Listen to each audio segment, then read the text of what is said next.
Hello, I'm Michael Emerson, and I am playing the abbot in The Name of the Rose. It's true that the abbot is an ambiguous character. Certainly he's worldly, attracted to luxury. He's morally corrupt and political. But at the same time, we feel that he is a follower in a way. He's just trying to get by. He's a lot like us, I think.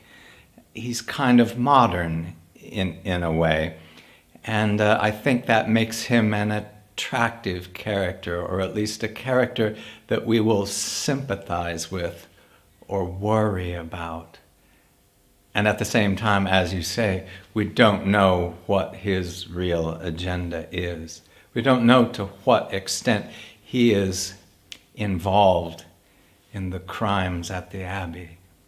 I'm delighted to be filming at Cinecittà because I am a fan of Italian cinema from a certain time.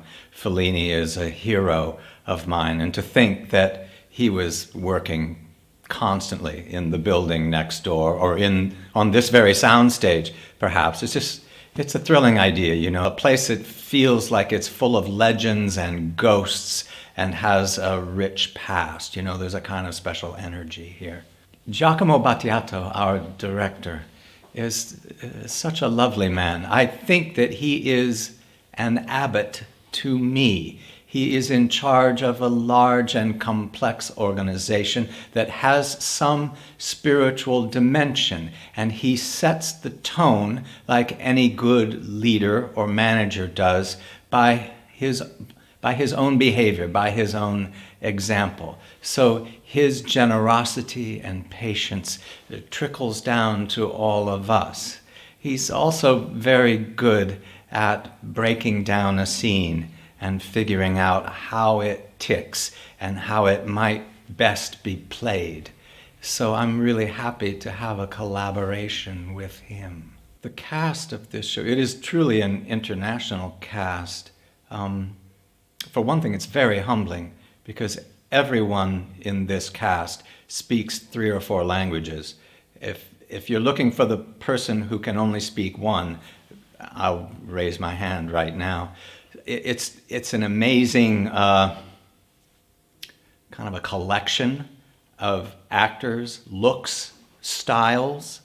I'm really delighted with the look of the faces that are in this show. I hope it's a success. I've never worked so long in a foreign country before, so not only is it an artistic journey or adventure for me, but it's also cultural. I have had to get used to waking up every morning in the capital of Italy and making my way around this town, you know. It's been challenging and wonderful. What a beautiful place, you know, to have days off in. I should say that it has been a long time since I've read Umberto Eco's book. I don't have a strong memory of the abbot, except being nervous about him, his motives, and whether he was ever telling the truth or not. I don't know to what extent I differ from him. There have been other interpretations of the role, I'm sure.